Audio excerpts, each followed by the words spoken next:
Moïse a fait 2 trompettes, une pour le rassemblement et l'autre pour le départ. Et à nos jours, Dieu nous a rassemblés à travers sa parole. Ce programme sera présenté par le frère Roland Kalonji. Shalom bien-aimés, bienvenue à notre 45e séance où nous abordons le grand thème, les 7 dernières paroles de Jésus. En d'autres termes, les 7 paroles de Jésus à la croix. Nous sommes toujours en train de parler si Jésus âgé de 33 ans. Il y a eu déjà 3 séances où on a parlé sur le jour de la crucifixion de Jésus. Donc aujourd'hui, nous sommes là pour parler sur les 7 paroles que Jésus avait prononcées à la croix. Et après cela, on va expliquer aussi pourquoi il était mort seulement à 33 ans. Pourquoi il n'est pas mort à 50 ans ni 80 ans, mais il est mort à 33 ans. Donc comme ces 7 paroles, les 7 dernières paroles de Jésus, avant sa mort, on ne peut pas tout expliquer aujourd'hui, mais aujourd'hui on prend d'abord la première parole. Mais pour ceux qui notent, vous pouvez toujours prendre des notes.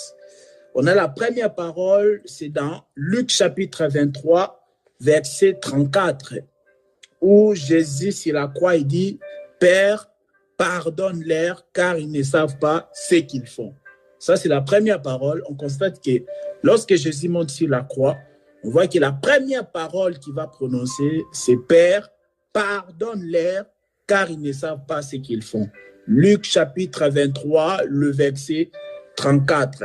La deuxième parole, c'est dans Luc chapitre 23, le verset 43, où il dit « Aujourd'hui, tu seras avec moi au paradis. » Je cite juste après, on reviendra. Troisième parole, « Femme, voilà ton fils. » Jean chapitre 19, verset 23. Quatrième parole de Jésus à la croix, « Mon Dieu, pourquoi m'as-tu abandonné ?» Matthieu 26, Matthieu 27, le verset 46. Cinquième parole de Jésus à la croix, j'ai soif. Jean chapitre 19, verset 30. Sixième parole, tout est accompli. Jean chapitre 19, verset 30. Et enfin, septième parole de Jésus à la croix, Père, je remets entre tes mains mon esprit. Luc chapitre 23, verset 46. Voilà. Alors, c'est le frère Naom, hein, pour le partage d'écran, c'est ça? Ah, je ne sais pas. Ah, je vois le partage d'écran, je ne sais pas qui a fait partage d'écran. Ah, si c'est un moyen d'enregistrement, ok. D'accord, pas de souci. Voilà, mes bien-aimés. Donc, aujourd'hui, nous allons aborder la première parole de Jésus sur la croix. Voyez l'importance de ces paroles de Jésus là à la croix. Vous imaginez les dernières paroles d'une personne avant sa mort. Vous imaginez, ça compte beaucoup vraiment. Ça, c'est un grand discours vraiment. Donc, pour connaître aussi vraiment ce qui était dans le cœur d'une personne, vous voyez, pour connaître les fonds d'une personne aussi, il faut aussi voir aussi ces paroles. Quelles sont les paroles qu'il prononce avant sa mort? Ça compte beaucoup. Ça compte vraiment beaucoup. Ça, ce sont les paroles à ne pas négliger. Par là aussi, quand tu entends les dernières paroles d'une personne, tu vas voir, vraiment, lui, il était comme ça. Lui, ce qu'il désirait, c'était ça, ce qu'il voulait. Tu peux encore mieux les comprendre. Donc, les dernières paroles d'une personne, on ne doit pas les prendre à la légère, on doit beaucoup les considérer. Vous voyez, comme on a vu aussi Jacob, quand il était mourant avant sa mort, il appelait ses enfants pour prophétiser sur eux, pour les bénir. Il dit, Ruben, toi, tu as souillé la couche du père, alors tu as perdu la prééminence. Il appelle Siméon, il lui dit des paroles. Il appelle Lévi, il appelle Judas. Il dit que tes frères se prosterneront devant toi. Le bâton ne te quittera pas jusqu'à ce que viendra les Shiloh. Donc, vous voyez, Jacob aussi s'est exprimé avant sa mort. Donc, vous voyez, et Jésus aussi, il s'exprime du coup. Et la première parole que Jésus prononce, il dit, Père, pardonne-leur. Mais pourquoi Jésus l'a dit ça? On va lire, par la grâce du Seigneur, nous sommes dans Luc chapitre 23, Luc 23, si un bien-aimé peut nous aider. Aujourd'hui, on va voir que la première parole, Luc chapitre 23, le verset, on commence à partir du verset 26. Luc 23, à partir du verset 26, bon, je ne sais pas si je dois... Ouais, je peux lire, après on pourra revenir. Ok, Luc 23, à partir du verset 26. Comme il a mené, il prit un certain Simon de Cyrène qui revenait des champs. Et ils les chargèrent de la croix pour qu'il la portât derrière Jésus. Il était suivi d'une grande multitude de peuples et des femmes qui se frappaient la poitrine et se lamentèrent sur lui. Jésus se tourna vers elle et dit, « Fille de Jérusalem, ne pleurez pas sur moi, mais pleurez sur vous et sur vos enfants. Voici des jours viendront où l'on dira, heureuses les stériles, heureuses les entrailles qui n'ont point enfanté et les mamelles qui n'ont point allaité. » Verset 30. Car alors ils se mettront à dire aux montagnes, tombez sur nous, et aux collines, couvrez-nous, car si l'on fait ces choses au bois vert, qu'arrivera-t-il au bois sec? Verset 32. On conduisait en même temps deux malfaiteurs qui devaient être mis à mort face à Jésus. Lorsqu'il fit arriver au lieu appelé Crâne, ils les crucifièrent là, ainsi que les deux malfaiteurs, l'un à droite, l'autre à gauche.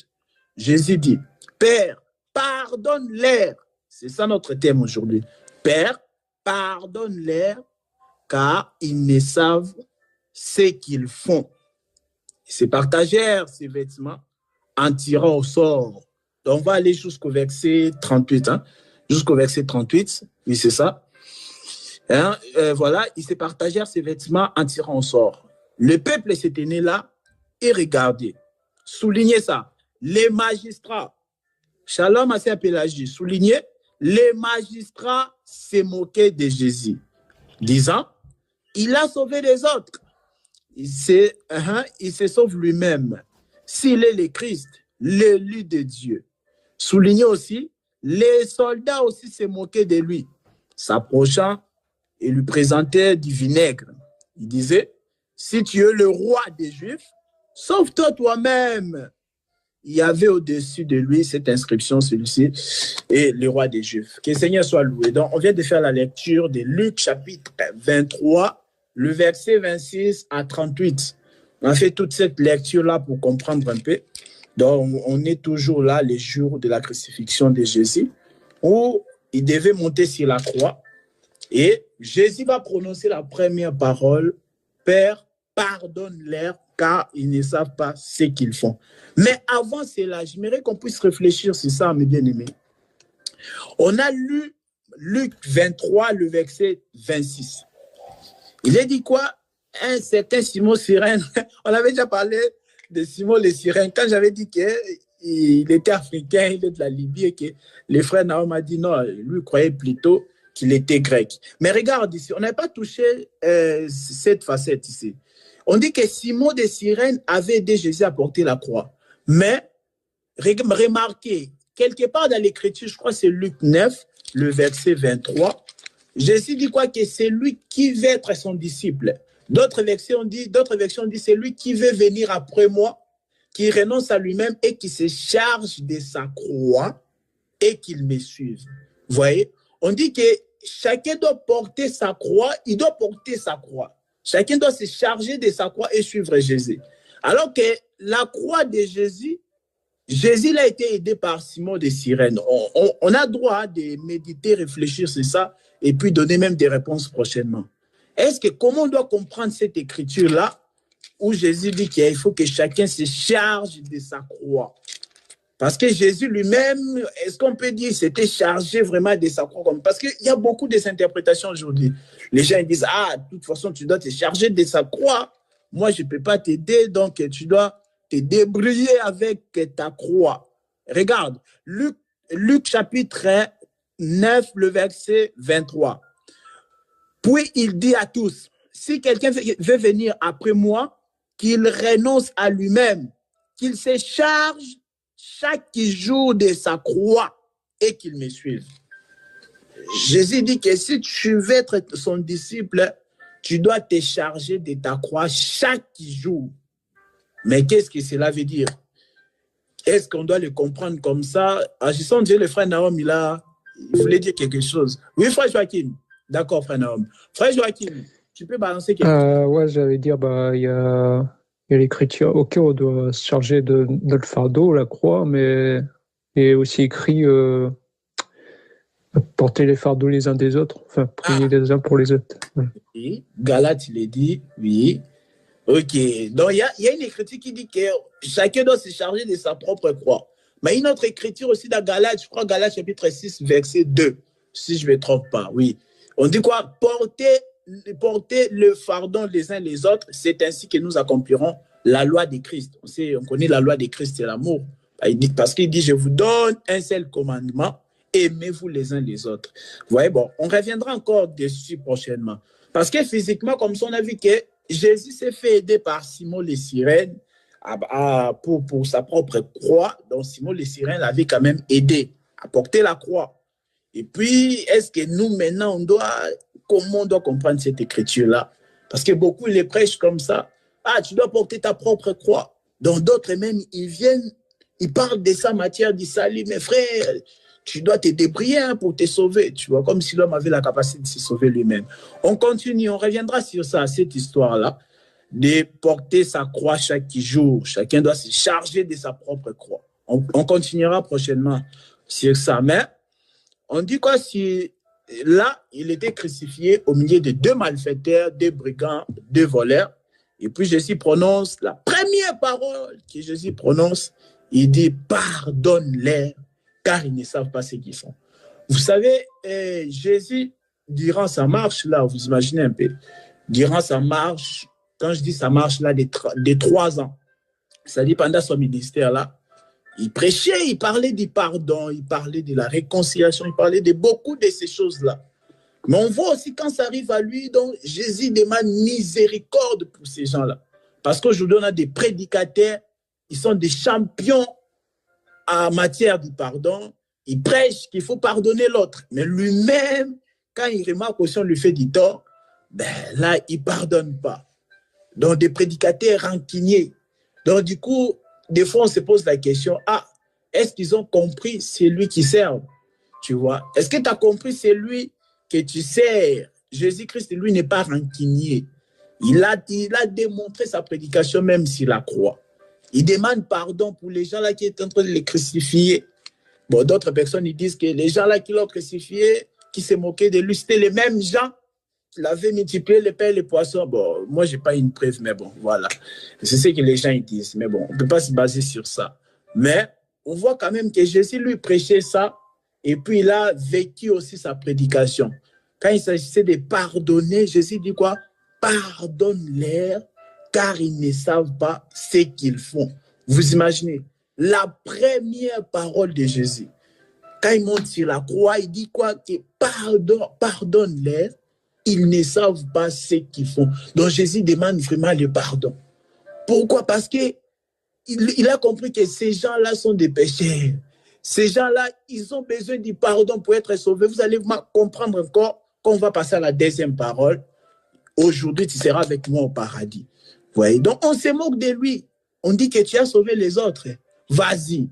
Prouve aussi que tu es l'élu de Dieu. Donc, c'est ça dans la vie. Des fois, on va t'amener des combats qui vont t'amener nulle part. Il faut choisir, il faut regarder l'intérêt du combat avant de s'engager. Vous savez, David, quand il est venu avec la nourriture dans le champ de bataille, quand il a vu que, comment il s'appelait, Goliath s'est moqué de l'Éternel, il s'est moqué du Dieu d'Israël. David a réfléchi. Il voulait se battre, mais David a posé une question. Il a dit, qu'est-ce qu'on donnera à l'homme qui va terrasser Goliath? Vous voyez, David a posé une question. Il doit voir, il y a un combat, mais quel est l'intérêt du combat? Parce qu'il y a des combats qui ne servent à rien. Il y a des combats qui sont inutiles dans la vie. Voilà pourquoi aussi Paul exhorte Timothée. Il dit quoi? Il dit, combat les bons combats de la foi. en gardant la foi et une bonne conscience. Donc, on comprend qu'il y a plusieurs combats dans la vie, là, mais il faut sélectionner les bons combats. David, il dit, qu'est-ce qu'on donnera à l'homme qui va mettre fin à la carrière de Goliath? Et la réponse était quoi? Que Saoul va lui donner sa fille, tout ça, il va gagner une femme. Donc, moi, David a vu que si je tue Goliath, donc je vais bénéficier, j'aurai une femme. Donc, je vais gagner une femme. Donc, c'est comme ça David s'est engagé. Donc, vous voyez, ici, on est en train de défier. On veut défier Jésus, c'est ça. On lui propose des défis. Tous les défis ne sont pas relevés. Tu n'as rien à prouver au monde. Tu es un fils de Dieu. Tu es une fille de Dieu. Il y a des choses, ça ne sert à rien. Il y a des défis, ça ne sert à rien. On dit que sauve-toi toi-même. Mais Jésus avait la puissance de tous les périr. Jésus avait la capacité là de disparaître, même la croix là, de faire un miracle encore. Mais il ne devait pas le faire. Il ne pouvait pas le faire. Il ne pouvait pas le faire parce que là, il était en train d'accomplir une œuvre excellente, une œuvre extraordinaire pour toute l'humanité. On lui dit de se sauver. Mais s'il se sauve, pour eux, pour les magistrats qui se moquent de lui, les soldats et les magistrats qui se moquaient de lui, parce que les jours là, c'était un spectacle, là, le peuple les regardait comme ça. C'était chaud. Ils regardent Jésus qui a prêché, qui a fait beaucoup de miracles. Être ridiculisé, être humilié à ce point. C'est quoi la Bible dit quoi? Il a méprisé l'ignominie, une honte publique vraiment. On lui met sur la croix. La Bible dit quoi? Les peuples les regardaient. Les magistrats et les soldats se moquaient de lui. Vous imaginez? Ils se moquaient de lui, ils voulaient que Jésus puisse se sauver. Et pour eux, se sauver de Jésus et qui descend de la croix. Donc, chacun a sa façon de voir les choses. Et ils ont leur définition de se sauver. Jésus aussi a sa propre définition. Pour eux, pour que Jésus puisse se sauver, il doit descendre de la croix. Mais Jésus regarde, il dit non. Si moi je sauve ma propre vie en descendant sur la croix, ben, il n'y aura pas le pardon du péché. Il n'y aura pas le pardon du péché. Donc je dois me sacrifier. C'est ça. Jésus savait ce qu'il était en train de faire. Mais il voit seulement l'extérieur. Et il ne comprenait même pas ce qui était en train de se passer les jours-là à la croix. Vous voyez donc, c'est pourquoi aussi on doit comprendre, savoir ce que Dieu t'a dit. Il y aura des moments compliqués dans la vie, mais toi, tu dois comprendre qu'est-ce que Dieu t'a dit. Il y aura des moments où les gens attendent notre réaction de ta part. Non, tu dois agir comme ça. Mais si toi, tu es l'élu de Dieu réellement, tu dois comprendre que non, ici, je ne dois pas agir comme les peuples veulent. Non, je dois agir autrement. C'était ça. Il s'est moqué de lui. Donc, pour dire quoi? Que le pardon n'est pas quelque chose à négliger. Première parole, vous imaginez, première parole de Jésus, c'est la croix. Il dit pardon. Il dit Père, pardonne-les. Ces gens-là, ils ont besoin du pardon.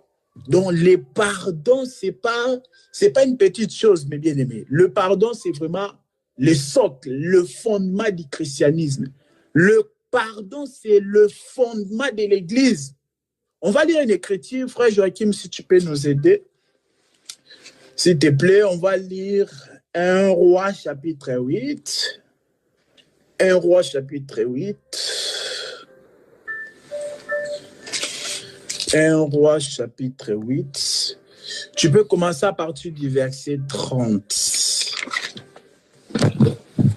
1 Roi 8, verset 30. Tu t'arrêtes au verset 33. Après, tu penses les versets 41. Veuille écouter la supplication de ton serviteur et de ton peuple Israël lorsqu'ils prieront à cet endroit. Écoute-les de l'endroit où tu résides, du haut du ciel, écoute-les, pardonne-leur. Peut-être quelqu'un péchera-t-il contre son prochain et lui imposera-t-on de prêter serment avec une malédiction. S'il vient jurer devant ton autel dans cette maison, écoute-le du haut du ciel, agis et juge tes serviteurs. Condamne le coupable en faisant retomber sa conduite sur sa tête, mais rend justice à l'innocent en le traitant conformément à son innocence. Admettons qu'Israël, ton peuple, connaisse la défaite devant l'ennemi pour avoir péché contre toi. S'ils reviennent alors à toi et célèbrent ton nom, s'ils t'adressent des prières et des supplications dans cette maison, écoute-les du haut du ciel, pardonne le péché de ton peuple d'Israël et ramène-les sur le territoire que tu as donné à leurs ancêtres. Même l'étranger, celui qui n'est pas issu de ton peuple d'Israël, viendra d'un pays lointain à cause de ta réputation.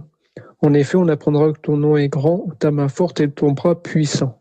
Quand l'étranger viendra prier dans cette maison, écoute-le du haut du ciel, de l'endroit où tu résides, et accorde-lui tout ce qu'il te demandera. Ainsi, tous les peuples de la terre connaîtront ton nom et te craindront, comme le fait Israël, ton peuple. Et ils sauront que ton nom est associé à cette maison que j'ai construite. Amen, amen, amen.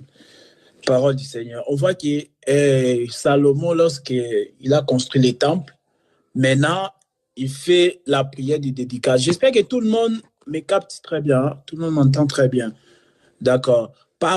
Salomon, après avoir bâti les temples, maintenant, il fait la prière de dédicace. Il dit quoi? Il dit la raison du temple est là, Seigneur, c'est que tu puisses accorder les péchés, les pardons des péchés. Il dit lorsque Israël va pécher, lorsque Israël va connaître la défaite face à ses ennemis parce qu'il a péché, tout ça, et qu'il viendra ici, il prie que toi, l'Éternel, que tu puisses l'exaucer, même lorsqu'il est en captivité, et qu'il priera en direction de ces temples, Seigneur, que tu puisses le pardonner. Il dit même un étranger, celui qui n'est pas issu d'Israël, s'il prie, que tu puisses l'accorder le pardon. Donc, on voit la raison du temple, c'était le pardon. Il dit, Seigneur, que toi, tu puisses les pardonner. Donc, la raison du temple, c'était le pardon. Et même les tabernacles aussi, si on doit parler, parce que les tabernacles étaient portatifs, voilà, à chaque fois, on les montait, on les démontait, voilà, jusqu'à Cana, tout ça. On avait la demeure qui était là. Donc, la raison même du tabernacle, c'était aussi le pardon. Vous voyez, parce que vous savez bien ce qui s'est passé dans les tabernacles. On sait que le souverain sacrificateur prenait des boucs, on tirait au sort, et puis il y avait un bouc pour l'Éternel et l'autre pour Azazel. On confessait les péchés sur Azazel, les boucs d'Azazel, on l'envoyait loin dans les déserts, et puis l'autre bouc là, on coupait, on l'égorgeait, et puis on prenait les sangs là, le souverain sacrificateur amené dans les lieux très saints pour asperger cette fois afin que Israël puisse recevoir le pardon annuel. Donc, la raison du tabernacle, la raison du temple, c'était le pardon du péché. On a lu ça pour dire qu'on ne peut pas parler du christianisme sans parler du pardon. Ça, c'est pas possible. Donc, on a vu la raison de la maison de Dieu, c'était le pardon. La raison du temple, c'était le pardon. Et Jésus, quand il monte sur la croix, il prononce, il dit, Père, pardonne-les. Donc, on ne peut pas parler d'un christianisme sans le pardon. Donc, ça, c'est encore la religion. Donc, aujourd'hui, on se fait des idées, des illusions, on prêche un pardon imaginaire, mais est-ce que c'est vraiment le pardon de Dieu? Vous voyez? Est-ce que c'est vraiment le pardon de Dieu? Oui, frère Joachim. Moi, je voulais ajouter un petit quelque chose. Je pense que tu allais le dire, je ne sais pas. Donc, Jésus-Christ dit aussi détruisez ce temple et autre jour je le rebâtirai, en parlant de son propre corps. Donc, aujourd'hui, le temple vers lequel nous devons regarder pour être pardonnés, c'est Jésus-Christ lui-même. Donc, oui, ouais.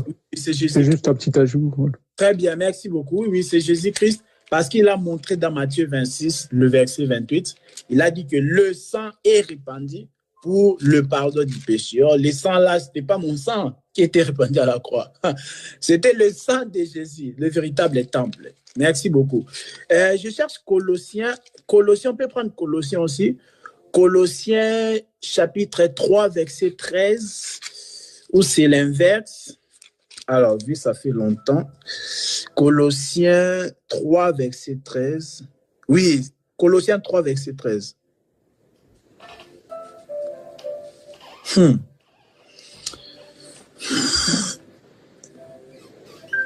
Colossiens 3, le verset 13. C'est lui qui trouve, il peut lire, hein, même les frères Nahom, ou un autre bien-aimé. Colossiens 3, verset 13.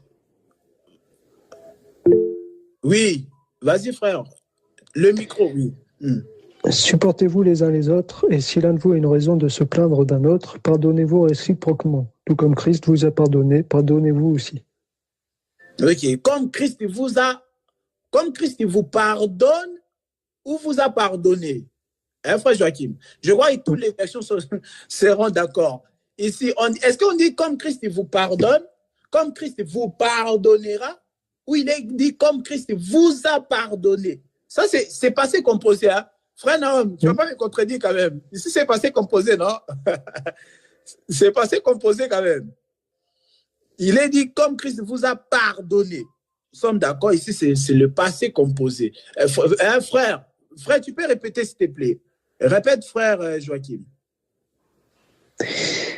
Supportez-vous les uns les autres, et si l'un de vous a une raison de se plaindre d'un autre, pardonnez-vous réciproquement, tout comme Christ vous a pardonné, pardonnez-vous aussi. Waouh, ça commence avec supportez-vous les uns les autres. Vous voyez? Donc, le Saint-Esprit savait, Dieu il sait que ce n'est pas facile de vivre ensemble. Dieu il le sait. Dieu il sait qu'on est tellement différents, ce n'est pas facile. Mais il dit quoi? Supportez-vous les uns les autres. Parce qu'il sait même l'Église, on est sauvé. Quand Jésus-Christ nous sauve, on s'est réunis maintenant, l'Église. Donc, Ecclésia, un peuple qui est sorti d'eux. Tu vois, on est sorti de l'incrédulité. On a reçu la grâce, on a crié. Maintenant, quand on se rencontre là, on n'est pas, c'est pas un culte des anges. Ce ne sont pas des anges. Nous ne sommes pas des anges quand nous sommes là. Donc, il y a des imperfections. Il y a la chair qui est encore là. La chair qui n'a pas encore reçu sa rédemption. Parce que, quand je dis c'est-à-dire que la rédemption de la chair ne s'est pas encore accomplie. Ça va s'accomplir le jour de l'enlèvement. Voilà pourquoi un enfant de Dieu peut tomber malade, un enfant de Dieu peut mourir. Vous voyez, parce que la chair est encore là. Mais tant que la chair est encore là, il y a la chair qui n'aime pas se laisser faire. La chair aussi est là. Et Dieu sait. Dieu dit, supportez-vous les uns les autres. Parce que Dieu sait que vivre ensemble, ce n'est pas facile. Et il dit que si l'un a un sujet à se plaindre, tout ça, il dit pardonnez-vous réciproquement. Vous voyez, le pardon entre nous est correctement biblique. Si mon frère m'a fait du tort, il me demande pardon. Si je lui ai fait du tort, je lui demande aussi pardon. Mais le pardon mutuel là n'exige pas le sang. Voilà pourquoi on doit se pardonner. Parce que moi, à aucun moment, si quelqu'un doit me demander pardon, je vais lui dire écoute, voilà, il faut me ramener un agneau, il faut me ramener un bouc, tout ça. C'est comme ça que moi, je pardonne. Au grand jamais, je peux dire ça. Vous voyez, ça, c'est entre les hommes. Dieu sait que le pardon, c'est comme ça, c'est sans le sang. Mais on dit quoi? Comme Christ vous a pardonné. C'est passé composé. Nous sommes d'accord ici. On dit comme Christ. Et je ne sais pas, oui, la version même qui est tout le temps différente de la mienne, la version de frère Joachim, qui est tout le temps différente de la mienne, là, pour le coup, là, ils sont d'accord. Tu vois, les deux versions, là, sont d'accord. Donc, on dit comme Christ vous a pardonné. Christ nous a pardonné. Donc, dans le passé, on dit quoi? Pardonnez-vous aussi. Donc, c'est lui qui peut pardonner facilement. C'est celui qui a compris le pardon de Dieu. Le pardon que j'appelle le pardon vertical, le pardon entre Dieu et l'homme, le pardon vertical. Une fois que tu comprends ces pardons-là, c'est facile de se pardonner. C'est facile de supporter aussi les autres. Bien que ce n'est pas facile, mais quand on comprend le pardon de Dieu, donc on explique pourquoi tu dois pardonner ton prochain. On dit quoi? Tu dois pardonner ton prochain comme Christ t'a pardonné. Il t'a pardonné. On ne dit pas comme Christ nous pardonne. Non. Ça, c'est la religion enseignée des faussetés. Christ nous a pardonné. Ce n'est pas qu'il nous pardonne ou il nous pardonnera. Non. À la croix, il nous a pardonné une fois pour toutes. Ésaïe 55, verset 6. Je ne me lasserai jamais de les répéter. Je ne cesserai jamais de les répéter. Ésaïe 53, verset 6. On dit quoi? Nous étions tous errants. Mais l'Éternel a fait retomber sur Jésus l'iniquité de nous tous. C'est là où, quand Colossiens 3, 13 dit qu'il nous a pardonné, c'est là, dans Ésaïe 53, 6. Il dit que l'Éternel a fait retomber sur lui l'iniquité de nous tous. C'est à la croix que Dieu nous a tous pardonnés. Parce que Dieu il savait qu'on va exister. Et qu'après, il n'y aura pas un autre moyen d'être pardonné. Voilà pourquoi Jean-Baptiste avait vraiment le courage là de dire, voici l'agneau de Dieu qui ôte les péchés du monde. C'est-à-dire l'agneau de Dieu, il n'y aura pas un autre agneau qui va ôter les péchés. C'est l'agneau de Dieu qui ôte les péchés du monde. Donc là, Jésus est encore vivant. Attention, Jésus était encore âgé de 30 ans. Nous sommes d'accord. Jésus est encore âgé de 30 ans. On dit, voici l'agneau de Dieu. qui ôte les péchés du monde. Et il a ôté les péchés du monde à la croix. La Bible dit quoi? L'iniquité de nous tous a été tombée sur Jésus et à cause de ça, il a subi la mort. Donc voilà, le pardon. Jésus prononce à la croix, Père, pardonne-leur. Donc je dis que le pardon, c'est vraiment ça, le fondement du christianisme. Le pardon, c'est le fondement de l'Église. On ne peut pas parler d'un christianisme sans le pardon. D'ailleurs, le christianisme sans Christ, ça n'a pas de sens. Est-ce qu'on peut parler du christianisme sans le Christ? Sans Jésus-Christ? On va prêcher quel christianisme? Et déjà, ce n'est pas possible. Mais quand on voit Jésus, qu'est-ce que Jésus nous parle de quoi? C'est vrai, quand on voit Jésus, si on fait une carte mentale ou qu'on met Jésus là, et puis voilà, on peut dire miracle. Quand tu dis, quand on met Jésus en face de toi, tu penses à quoi? Il y a des gens qui vont dire miracle. Tu penses à quoi? Je ne sais pas. Prédication, tu penses à quoi? Les gens ils vont détailler. Mais moi, si on me demande, je vois pardon. Je suis désolé. Moi, quand on met Jésus devant moi, je vois pardon. C'est tout ce que je vois. Parce que Jésus avait une mission. Et on explique sa mission là de 33 ans. Comment sa mission s'est achevée? Sa mission s'est achevée à la croix, où il explique ça bien avant. Matthieu 26, 28, il dit que ceci est mon sang qui est répandu pour la rémission des péchés, pour le pardon du péché. Donc, il avait une mission durant sa vie là. Et la fin de sa mission a révélé vraiment le pourquoi il était venu. C'est ça que moi j'ai dit. Il y a des gens, si tu mets Jésus devant eux, et ils vont voir les miracles. Bon, c'est qui est vrai. Parce que même le pardon aussi, c'est un miracle. Comme j'aime dire, c'est un grand miracle aussi. Donc, quand on met Jésus devant moi, moi je vois le pardon. Donc, on ne peut pas parler de christianisme sans le Christ. On ne peut pas parler de Christ sans le pardon. Ça, c'est chose impossible, vraiment. C'est chose impossible. Donc, on a vu que le pardon, dont le Père doit pardonner, Jésus a dit pardonne-leur quand il monte sur la croix. On a vu que cette prière aussi était exaucée. Bon, si on doit l'appeler une prière, je ne sais pas si vous serez d'accord avec moi. Jésus dit, pardonne-leur, Père, pardonne-leur. Donc, vous voyez, et cette prière-là a été accordée en tout cas.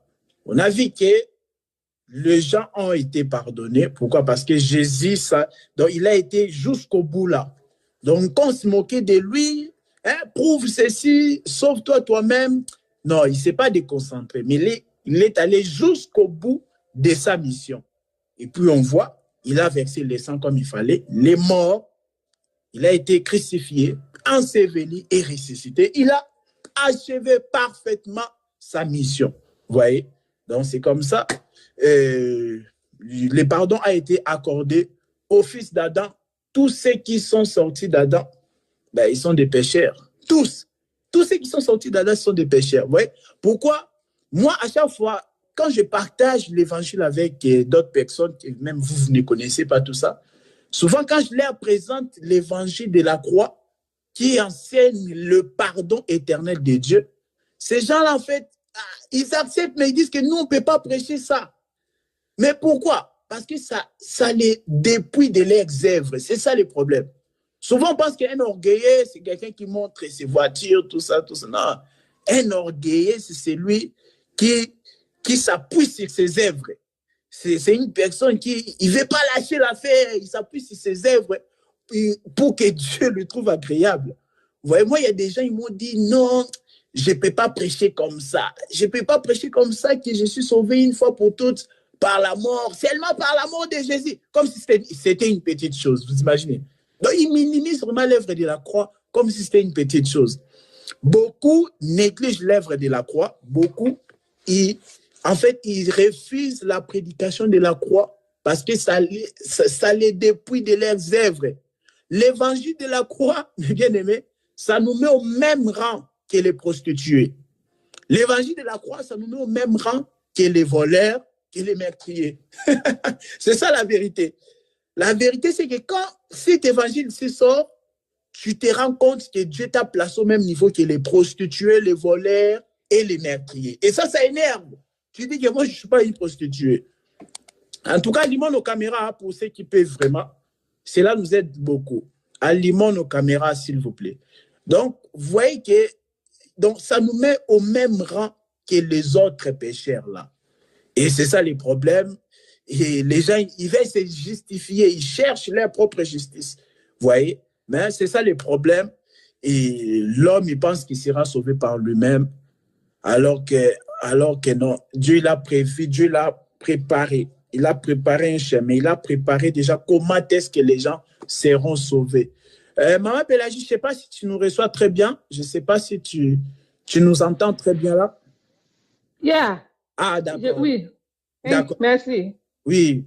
Voilà, donc, on est en train déjà d'arriver vers la fin de notre thème d'aujourd'hui, parce que le grand thème, c'est les 7 dernières paroles de Jésus avant sa mort.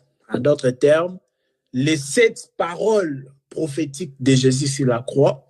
On a dit ici que les dernières paroles d'une personne vraiment sont très importantes. Sont des paroles vraiment qu'il faut vraiment prendre en compte. On voit même nos amis musulmans, avant de mourir, ils font l'attestation de foi.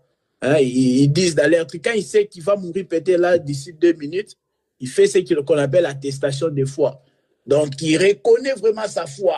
Il dit, voilà, je crois en un seul Dieu qui a envoyé son prophète et qui a envoyé son seul vrai prophète, son prophète du temps de la fin, Mohamed, et que Jésus aussi l'était. Donc, voilà. Donc, avant sa mort, il atteste vraiment qui il était. C'est ça. Donc, les dernières paroles d'une personne sont des paroles à ne pas prendre à la légère. On doit beaucoup les considérer. Si on doit considérer même, c'est ça. C'est ça les paroles là qu'on doit considérer. La Bible dit quoi? Vaut mieux la fin d'une chose que son commencement. Vaut mieux la dernière parole qu'une personne va dire que même sa première parole. Sa dernière parole a beaucoup de poids comparé à sa première parole. Et on a vu que c'est parmi les dernières paroles de Jésus là, la première parole qu'on lui met sur la croix, il ne les maudit pas. Il avait ce pouvoir-là, cette autorité-là de tous les maudire. Mais Jésus ne maudit pas. Mais on voit aujourd'hui, il y a des ministres, ils se disent ministres, mais ils maudissent. Et quand tu l'énerves comme ça, il dit, je t'ai maudit au nom de Jésus. En plus, il dit au nom de Jésus. Il dit, je t'ai maudit. Jésus ne maudit pas. On lui fait monter sur la croix. Il prie, il dit, pardonne-leur. Vous voyez? Et le pardon était manifesté juste quelques temps après. Ça, c'est le pardon de Dieu. Et la Bible nous fait comprendre à Colossiens 3,13, comme Christ nous a pardonné, nous aussi, nous devons nous pardonner réciproquement. Donc, le pardon, ce n'est pas quelque chose de petit, non. On peut dire cette écriture, frère, mon frère, s'il te plaît, celui qui est prêt, il peut nous prendre Luc chapitre 1. On est déjà en train d'atterrir pour cette première partie. Luc chapitre 1, le verset 77. On a dit que le pardon, c'est vraiment le fondement du christianisme. On ne peut pas parler du christianisme sans le pardon. On ne peut pas aller à l'église chaque jour si on ne prêche pas le pardon. Je vais dans une église déjà en décembre, il n'y a pas un message sérieux sur le pardon. Vous voyez, donc il y a un problème. Il y a un problème. On prêche d'autres choses, mais on esquive les pardons. Il y a un problème. Oui, Luc chapitre 1, le verset 77. Je vais commencer au verset 76 pour... Merci beaucoup. Et toi, petit enfant, tu seras appelé prophète du Très-Haut, car tu marcheras sous le regard du Seigneur pour préparer ses chemins et pour donner à son peuple la connaissance du salut par le pardon de ses péchés. Tu donneras... Oui. Répète, s'il te plaît, tu donneras...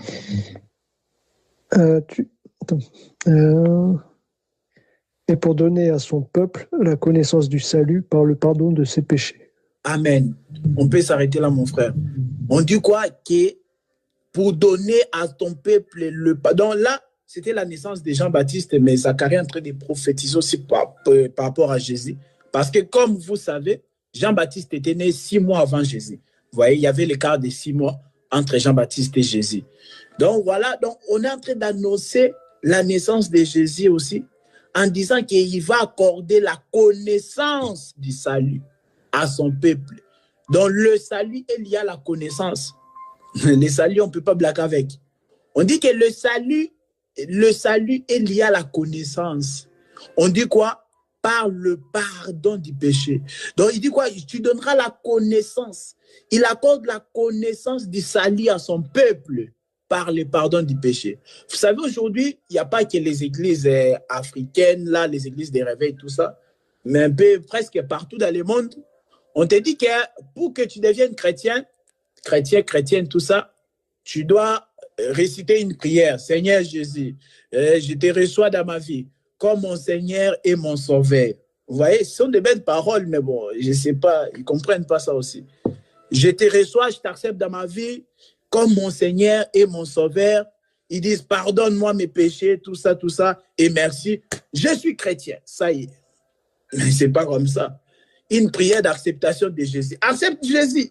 Accepte Jésus. Je veux lui faire accepter Jésus. On voit ça surtout dans les églises africaines là. Donc, on voit un prédicateur, il fait une campagne d'évangélisation. Le prédicateur, il fait une campagne d'évangélisation dans un grand terrain là. Et il appelle les gens. Qui veut recevoir Jésus? Qui veut recevoir Jésus? Les gens, ils viennent. Venez recevoir Jésus. Et commence à dire, répète, Seigneur Jésus, je te reçois dans mon cœur. Après, à la fin là, les apôtres, est-ce que les apôtres ont fait ça? Je ne sais pas si quelqu'un peut me prouver ça. Est-ce que les apôtres ont fait répéter aux gens des prières comme ça, répète après moi, Seigneur Jésus, je reconnais que je suis péché, et qu'aujourd'hui, je vais te recevoir dans ma vie. Pardonne-moi, et puis tu deviens chrétien. Ce n'est pas comme ça.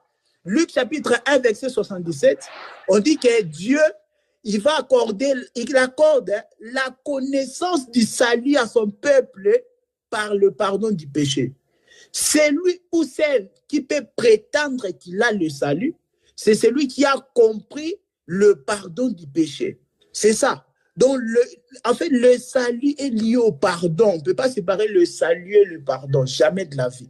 Il y a des gens, ils ne veulent pas prêcher le pardon de Dieu, mais ils disent qu'ils sont sauvés. Mais comment tu es sauvé? Ce n'est pas en allant à l'église tous les dimanches.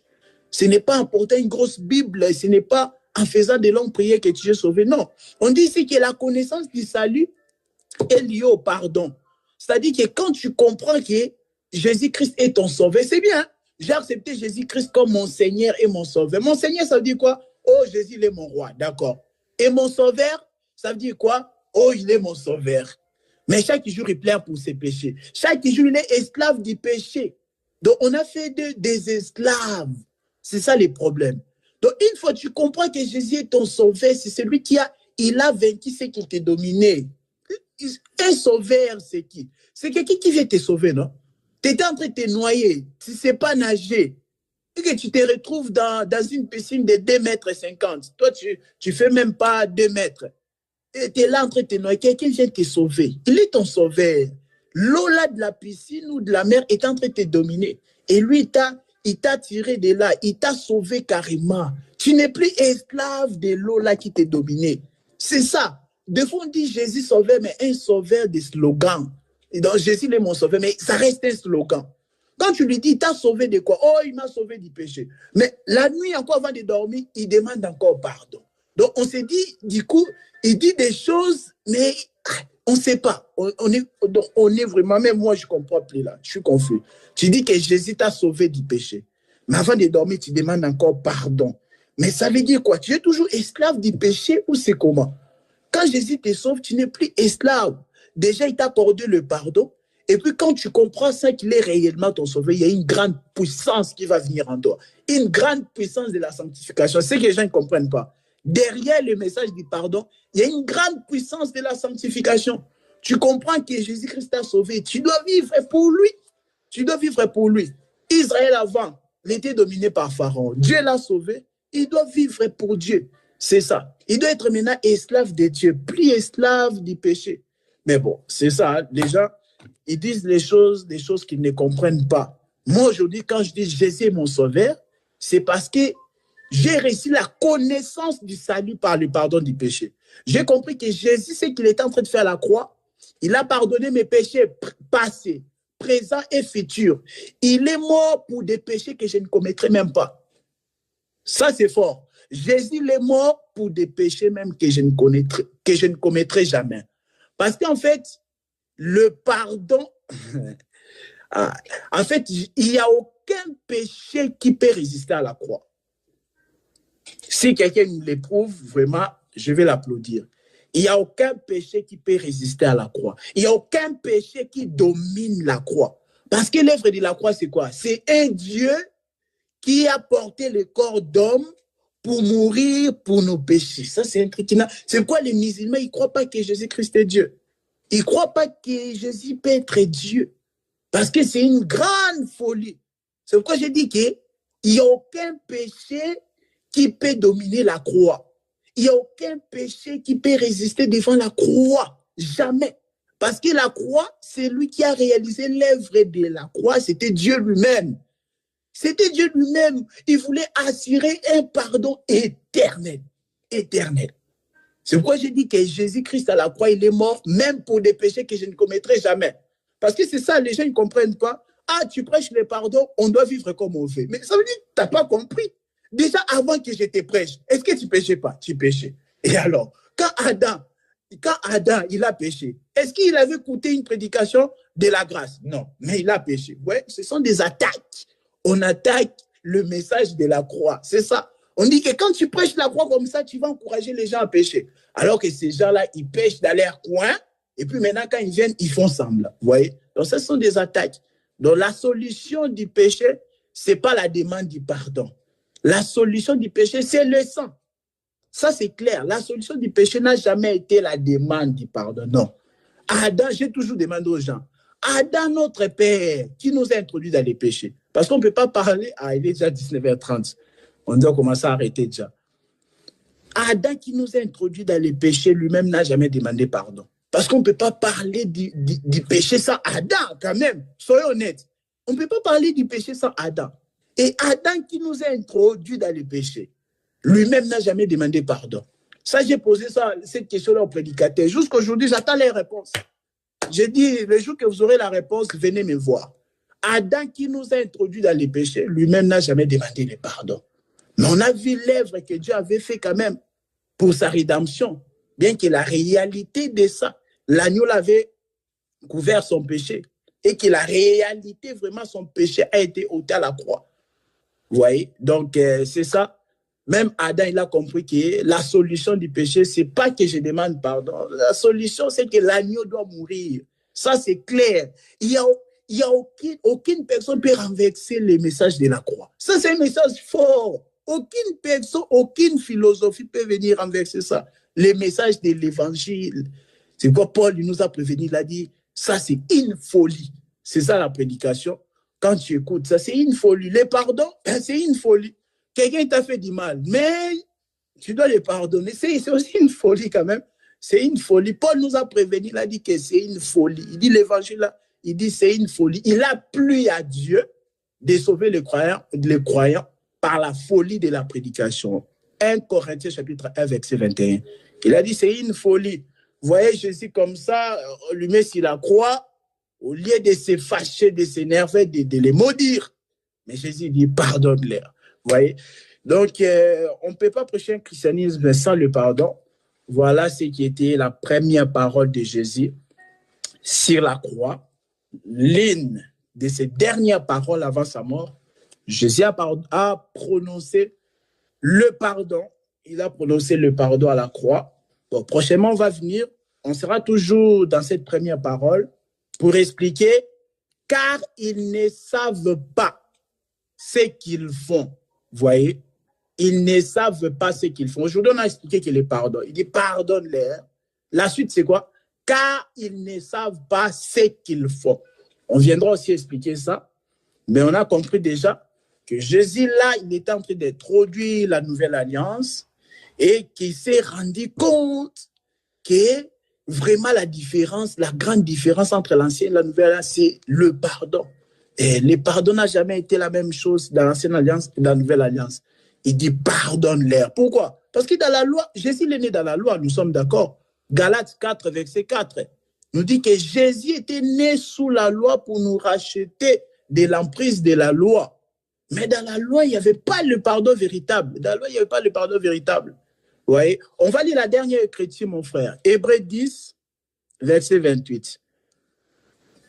Pour voir que dans la loi, il n'y avait pas le pardon. Alors, Hébreux 10, verset 28, c'est là où on va s'arrêter vraiment. Et prochainement, on va et les magistrats et les soldats qui se moquaient de Jésus, qui a dit, car il ne s'est passé. Oui.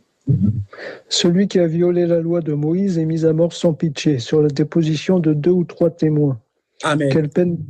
Quelle peine bien plus sévère méritera-t-il donc, à votre avis, celui qui aura foulé aux pieds le Fils de Dieu, qui aura jugé sans valeur le sang de l'alliance grâce auquel il a été déclaré saint, et aura insulté l'Esprit de la grâce? Amen, amen, amen. Ça c'est une autre dimension.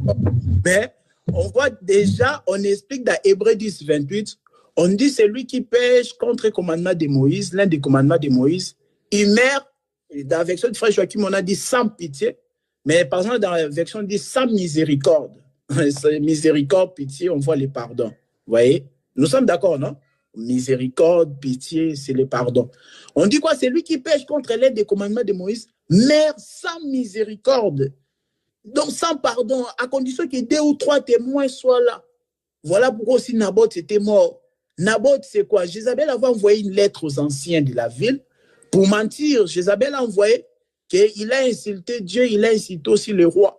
Il a insulté Dieu, il a insulté aussi le roi Akab.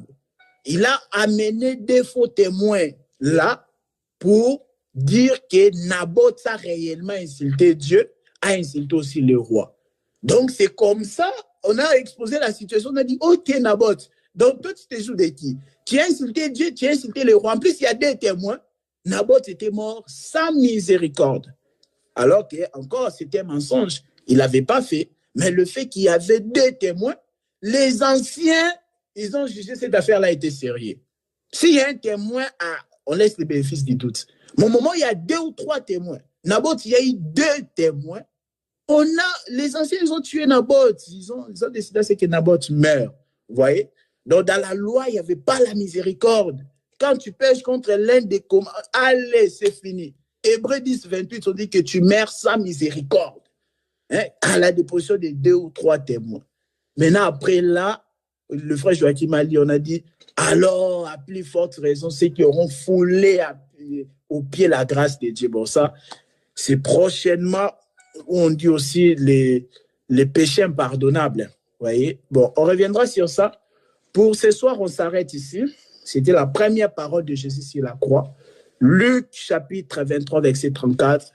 Père, pardonne-leur. Prochainement, on va continuer, car ils ne savent pas ce qu'ils font. Et puis expliquer aussi les magistrats et les soldats qui se moquaient de Jésus. Voilà, que le Seigneur soit loué pour cette 45e séance.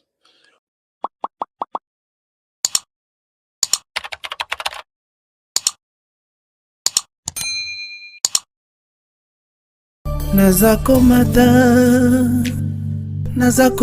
ngai, nga nazakomata.